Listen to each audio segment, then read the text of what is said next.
From July of his sophomore year in college until the following January, all Tsukuru Tazaki could think about was dying. He turned 20 during this time, but this special watershed, becoming an adult, meant nothing. Taking his own life seemed the most natural solution, and even now he couldn't say why he hadn't taken the final step. Crossing that threshold between life and death would have been easier than swallowing down a slick, raw egg. Perhaps he didn't commit suicide then because he couldn't conceive of a method that fit the pure, intense feelings he had toward death. But method was beside the point. If there had been a door within reach that led straight to death, he wouldn't have hesitated to push it open without a second thought, as it were just a part of ordinary life. For better or for worse, though, there was no such door nearby. I really should have died then, Tsukuru often told himself. Then this world, the one in here and now, wouldn't exist. It was a captivating, bewitching thought. The present world wouldn't exist, and reality would no longer be real. As far as this world was concerned, he would simply no longer exist, just as this world would no longer exist for him. Like Jonah in the belly of the whale, Tsukuru had fallen into the bowels of death, one untold day after another, lost in a dark, stagnant void. It was as if he were sleepwalking through life, as if he had already died but not yet noticed it.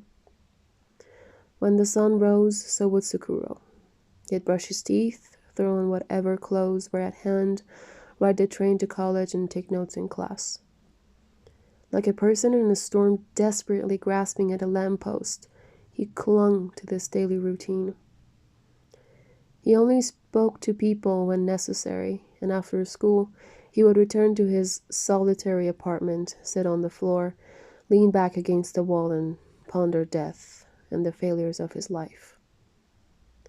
Before him lay a huge dark abyss that ran straight through to the earth's core. All he could see was a thick cloud of nothingness swirling around him. All he could hear was a profound silence squeezing his eardrums. When he wasn't thinking about death, his mind was blank. It wasn't hard to keep from thinking. He didn't read any newspapers, didn't listen to music, and had no sexual desire to speak of. Events occurring in the outside world were, to him, inconsequential. When he grew tired of his room, he wandered aimlessly around the neighborhood or went to the station, where he sat on a bench and watched the trains arriving and departing over and over again. He took a shower every morning, shampooed his hair well, and did the laundry twice a week. Cleanliness was another one of his pillars. Laundry, bathing, and teeth brushing. He barely noticed what he ate. He had lunch at the college cafeteria, but other than that, he hardly consumed a decent meal. When he felt hungry, he stopped by the local supermarket and bought an apple or some vegetables. Sometimes he ate plain bread, washing it down with milk straight from the carton. When it was time to sleep, he'd gulp down a glass of whiskey, as it were a dose of medicine. Luckily, he wasn't much of a drinker, and a small dose of alcohol was all it took to send him off to sleep. He never dreamed, but even if he had dreamed, even if dreamlike images arose from the edges of his mind, they would have found nowhere to perch on the slippery slopes of his consciousness, instead quickly sliding off down into the void. The reason why death had such a hold on Tsukuru Tazaki was clear. One day, his four closest friends, the friends he'd known for a long time, announced that they did not want to see him or talk with him ever again. It was sudden, decisive declaration, with no room for compromise. They gave no explanation, not a word, for this harsh pronouncement, and Tsukuru didn't dare ask. He'd been friends with the four of them since high school, though when they cut him off, Tsukuru had already left his hometown and attending college in Tokyo. So being banished didn't have any immediate negative effects on his daily routine. It wasn't like there would be awkward moments when he'd run into them on the street, but that was just quibbling. The pain he felt was, if anything, more intense and weighed down on him even more greatly because of the physical distance. Alienation and loneliness became a cable that stretched hundreds of miles long, pulled to the breaking point of a gigantic winch. And through that taut line, day and night, he received indecipherable messages. Like a gale blowing between trees, those messages varied in strength as they reached him in fragments, stinging his ears. The five of them had been classmates at a public high school in the suburbs of Nagoya, three boys and two girls. During summer vacation of their freshman year, they all did some volunteer work together and became friends. Even after freshman year, when they were in different classes, they remained a close-knit group. The volunteer work that had brought them together had been part of a social studies summer assignment, but even after it ended, they chose to volunteer as a group. Besides the volunteer work, they went hiking together on holidays, played tennis, swam at the Cheetah Peninsula, or got together at one of their houses to study for tests.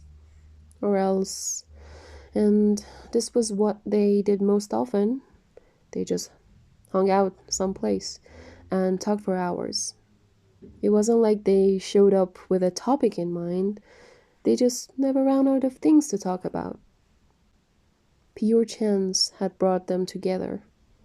There were several volunteer opportunities they could have chosen from, but the one they all chose independently was an after-school tutoring program for elementary school kids, most of them children who refused to go to school. The program was run by a Catholic church, and of the 35 students in their high school class, the five of them were the only ones who selected it. To start, they participated in a 3-day summer camp outside Nagoya and got to be good friends with the children. Whenever they took a break, the five of them gathered to talk. They got to know each other better, sharing their ideas and opening up about their dreams as well as their problems. And when the summer camp was over, each one of them felt they were in the right place, where they needed to be, with the perfect companions. A unique sense of harmony developed between them. Each one needed the other four, and in turn, shared the sense that they too were needed. The whole convergence was like a lucky but entirely accidental chemical fusion, something that could only happen once. You might gather the same materials and make identical preparations, but you would never be able to duplicate the result. After the initial volunteer period, they spent about 2 weekends a month at the after-school program, teaching the kids, reading to them, playing with them. They mowed the lawn, painted the building, and repaired playground equipment. They continued this work for the next 2 years until they graduated from high school. The only source of tension among them was the uneven number, the fact that their group was comprised of 3 boys and 2 girls. If 2 of the boys and 2 of the girls became couples, the remaining boy would be left out. That possibility must have always been hanging over their heads like a small, thick, lenticular cloud. But it never happened, nor did it even seem a likely possibility. Perhaps coincidentally, all 5 of them were from suburban upper-middle-class families. Their parents were baby boomers. Their fathers were all professionals. Their parents spared no expense when it came to their children's education. On the surface, at least, their families were peaceful and stable. None of their parents got divorced, and most of them had stay-at-home mothers. Their high school emphasized academics, and their grades were uniformly good. Overall, there were far more similarities than differences in their everyday environments. And aside from Tsukuru Tazaki, they had another small coincidental point in common. Their last names all contained a color. The two boys' last names were Akamatsu, which means red pine, and Aomi, blue sea. The girls' family names were Shirone, white root, and Kurono, black field. Tazaki was the only last name that did not have a color in its meaning. From the very beginning, this fact made him feel a little bit left out. Of course, whether or not you had a color as part of your name had nothing to do with your personality. Tsukuru understood this, but still, it disappointed him. And he surprised himself by feeling hurt. Soon, the other four friends began to use nicknames. The boys were called Aka, red, and Ao, blue, and the girls were Shiro, white, and Kuro, black. But he just remained Tsukuru. How great it would be, he often thought, if I had a color in my name too. Then everything would be perfect.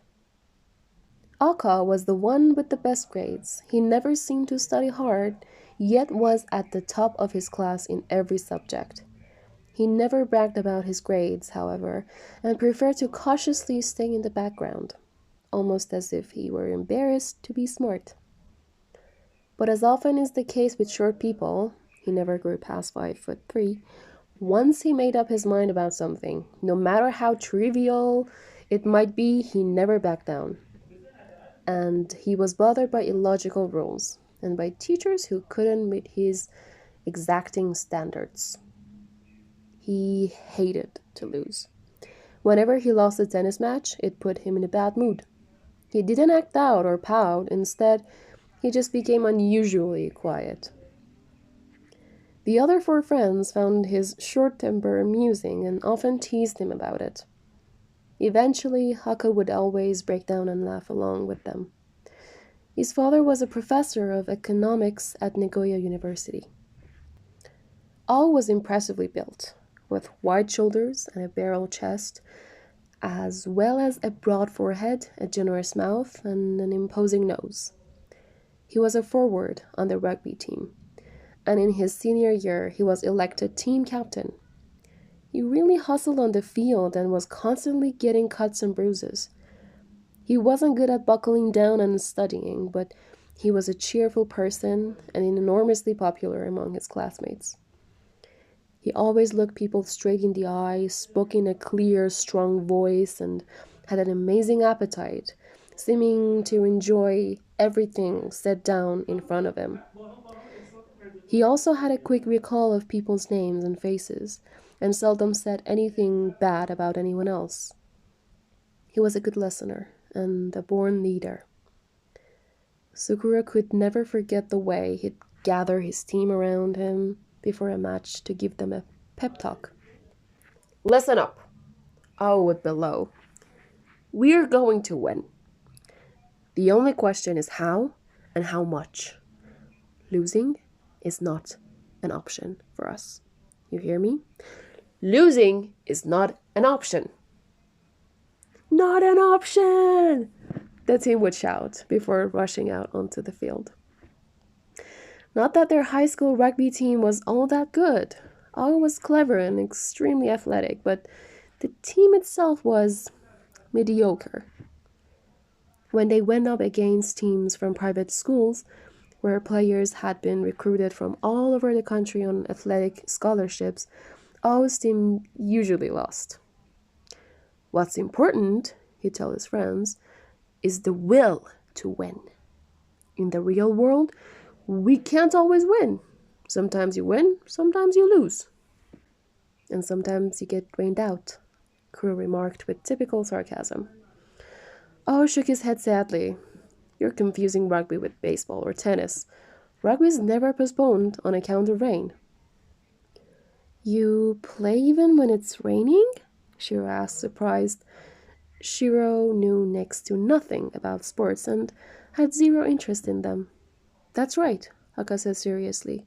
"Rugby matches are never cancelled, no matter how hard it rains." That's why every year you get a lot of players who drown during matches. My god, that's awful, Shiro said. Don't be silly. He's joking, Kuro said in a slightly disgusted tone. If you don't mind, Oh went on, my point is that if you are an athlete, you have to learn how to be a good loser.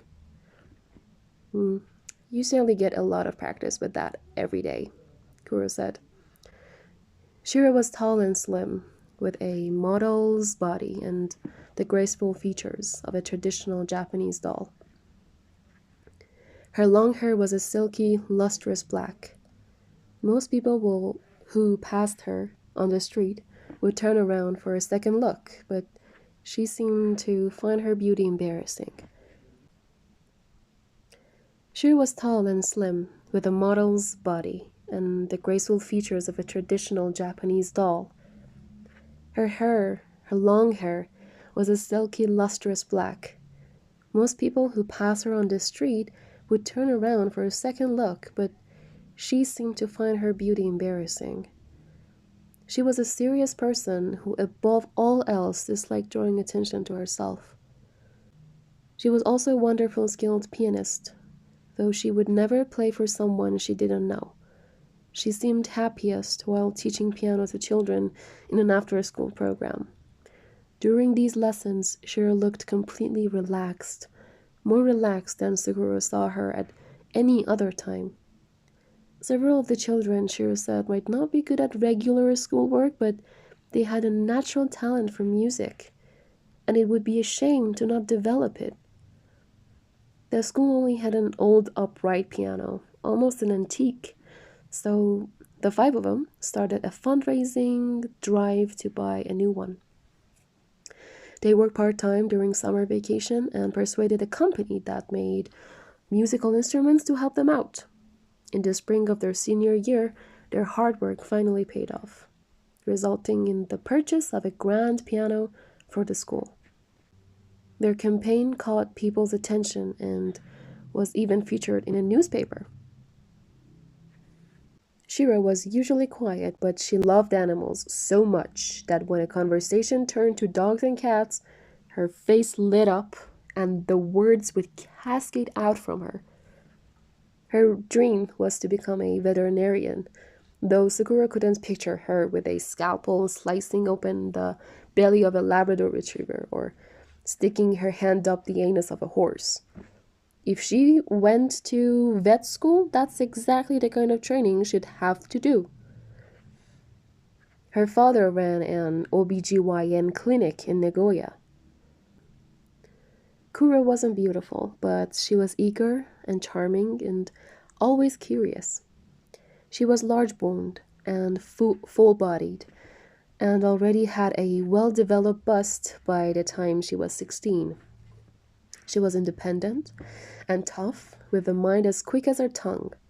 She did well in humanities subjects, but was hopeless at math and physics. Her father ran an accounting firm in Nagoya, but there was no way she would ever be able to help out. Sakura often helped her with her math homework. She could be sarcastic, but had a unique, refreshing sense of humor, and he found talking with her fun and stimulating. She was a great reader too, and always had a book under her arm. Shiro and Kuro had been in the same class in junior high and knew each other well, even before the five of them became friends. To see them together was a wonderful sight, a unique and captivating combination of a beautiful, shy artist and a clever, sarcastic comedian. Tsukuru Tazaki was the only one in the group without anything special about him. His grades were slightly above average. He wasn't especially interested in academics, though he did pay close attention during class and always made sure to do the minimum amount of practice and review needed to get by. From the time he was little, that was his habit. No different from washing your hands before you eat and brushing your teeth after a meal. So although his grades were never stellar, he always passed his classes with ease. As long as he kept his grades up, his parents were never inclined to pester him to attend cram school or study with a tutor. He didn't mind sports, but never was interested enough to join a team. He'd play the occasional game of tennis with his family or friends and go skiing or swimming every once in a while. That was about it. He was pretty good looking, and sometimes people even told him so, but what they really meant was that he had no particular defects to speak of. Sometimes, when he looked at his face in the mirror, he detected an incurable boredom. He had no deep interest in the arts, no hobby, or special skill. He was, if anything, a bit taciturn. He blushed easily, wasn't especially outgoing, and could never relax around people he'd just met. If pressed to identify something special about him, one might notice that his family was the most affluent of the five friends, or that an aunt on his mother's side was an actress. Not a star by any means, but still fairly well known. But when it came to Tsukuru himself, there was not one single quality he possessed that was worth bragging about or showing off to others. At least, that was how he viewed himself. Everything about him was middling, pallid, lacking in color. The only real interest he had was train stations. He wasn't sure why, but for as long as he could remember, he had loved to observe train stations. They had always appealed to him. Huge bullet train stations, tiny one-track stations out in the countryside, stations. It didn't matter what kind, because as long as it was a railway station, he loved it. Everything about stations moved him deeply. Like most little boys, he enjoyed assembling model trains, but what really fascinated him weren't the elaborate locomotives or cars, the intricately intersecting rail tracks, or the cleverly designed dioramas. No, it was the models of ordinary stations set down among the other parts like an afterthought. He loved to watch as the trains passed by the station or slowed down as they pulled up to the platform. He could picture the passengers coming and going, the announcement on the speaker system, the ringing of the signal as a train was about to depart, the station employees briskly going about their duties. What was real and what was imaginary mingled in his mind, and he'd tremble sometimes with the excitement of it all. But he could never adequately explain to people why he was so attracted to the stations. Even if he could, he knew they would think he was one weird kid. And sometimes, Tsukuru himself wondered if something wasn't exactly right with him. Though he lacked a striking personality or any qualities that made him stand out, and despite always aiming for what was average, the middle of the road, there was, or seemed to be, something about him that wasn't exactly normal, something that set him apart. And this contradiction continued to perplex and confuse him from his boyhood all the way to the present, when he was 36 years old. Sometimes the confusion was momentary and insubstantial, at other times deep and profound. Sometimes Tsukuru couldn't understand why he was included in their group of five. Did the others really need him? Wouldn't they be able to relax and have a better time if he weren't there? Maybe they just hadn't realized it yet, and it was only a matter of time before they did. The more he pondered this dilemma, the less he understood. Trying to sort out his value, to the group was like trying to weigh something that had no unit value.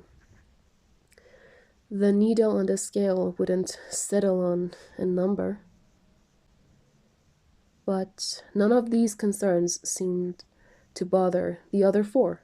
Sakura could see that they genuinely loved it when all five of them got together as a group, like an equilateral pentagon, where all sides are the same length. Their group's formation had to be composed of five people exactly. Any more or any less wouldn't do. They believed that this was true. And naturally, Sakura was happy and proud to be included as one indispensable side of the Pentagon. He loved his four friends, loved the sense of belonging he felt when he was with them. Like a young tree absorbing nutrition from the soil, Sakura got the sustenance he needed as an adolescent from this group, using it as necessary food to grow, storing what was left as an emergency heat source inside him.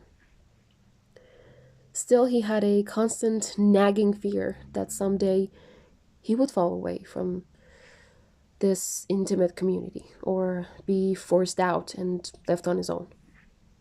Anxiety raised its head like a jagged, ominous rock exposed by the receding tide. The fear that he would be separated from the group and end up entirely alone.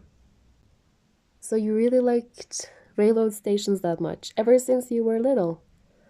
Sarah Kimoto asked. She sounded impressed. Tsukuru nodded cautiously.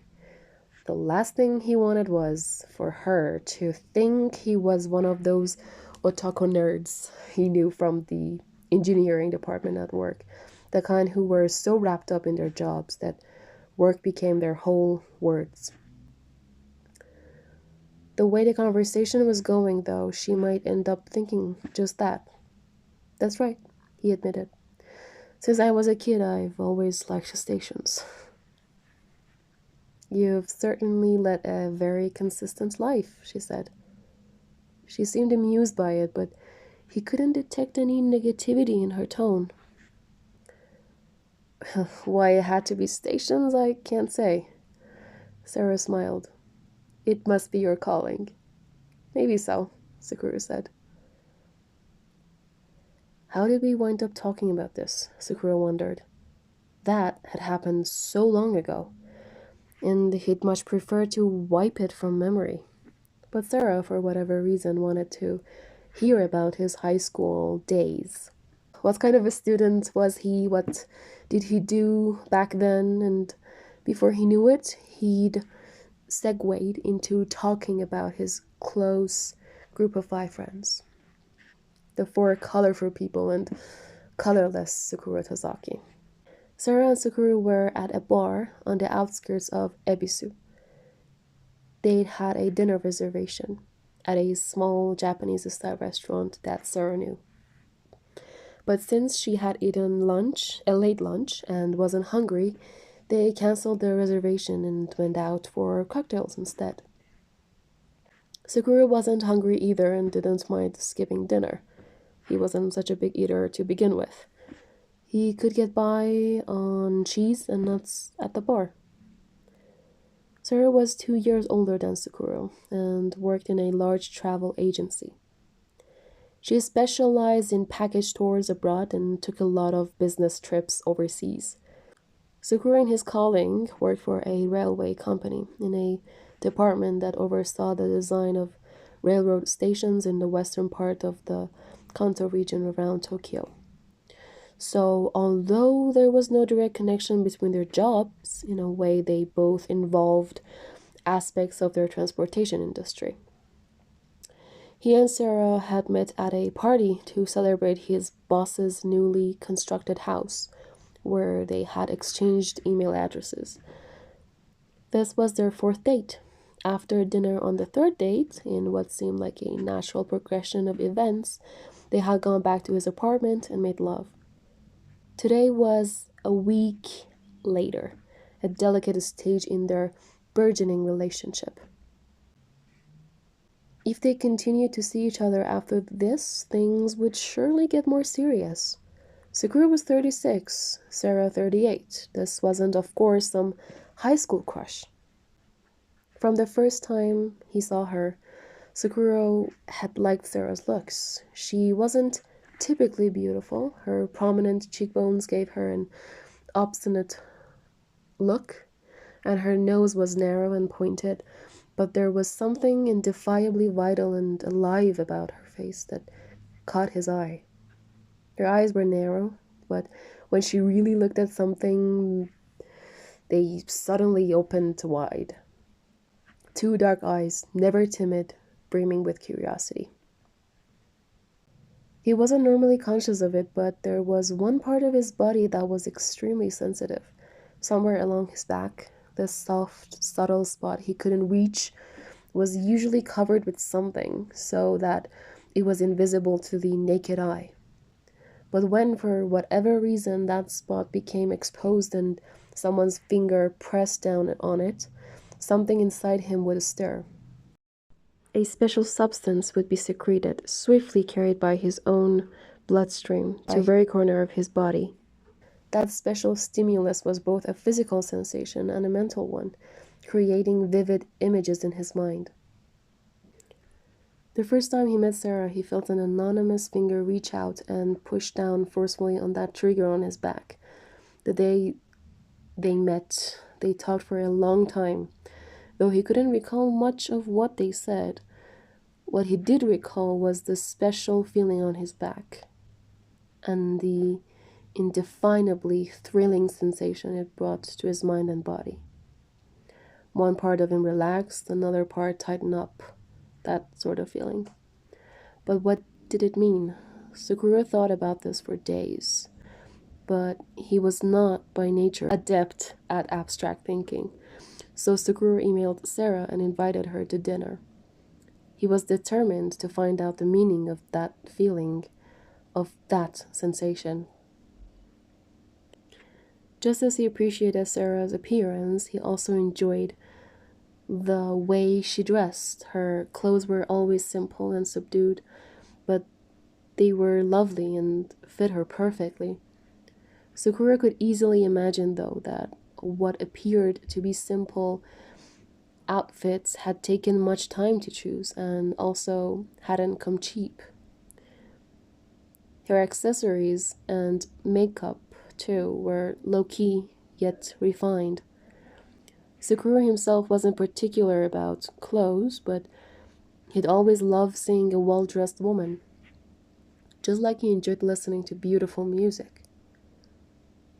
His two older sisters loved clothes, and when they were young, before they went out on a date, they had grabbed Tsukuru first to get his opinion of their outfit. He wasn't sure why, but they were very serious about it. "What do you think?" they'd ask. "Do these go well together?" And he would give his honest opinion from a male perspective. His sisters respected his opinion, which made him happy, and before long, this became a habit. As he sipped his weak highball, Tsukuru mentally undressed Sarah, unhooking the back of her dress, quietly unzipping her. He'd only slept with her once, but it had been wonderful and fulfilling. Dressed or undressed, she looked 5 years younger than she was, with pure white skin and beautifully rounded and modestly sized breasts. Leisurely foreplay caressing her had been amazing, and after he came, he had felt at peace as he held her close. But that wasn't all there was to it. He was well aware that there was something more. Making love was a joining, a connection between one person and another. You receive something, and you also have to give. "What were your high school days like?" Tsukuru asked. Sarah shook her head. "I don't want to talk about that. It was pretty boring. I'll tell you about it sometime, but right now I want to hear about you. What happened to your group of 5 friends?" Tsukuru picked up a handful of nuts and tossed a few in his mouth. We had several unspoken rules among us, one of them being as much as possibly we can, we do things together, all five of us. We try to avoid having just two of us, for instance, going off somewhere. Otherwise, we were worried that the group might fall apart. We had to be a centripetal unit. I'm not sure how to put it. We were trying our best to maintain the group as an orderly, harmonious community. An orderly, harmonious community. Genuine surprise showed in her voice. Tsukuru blushed a little.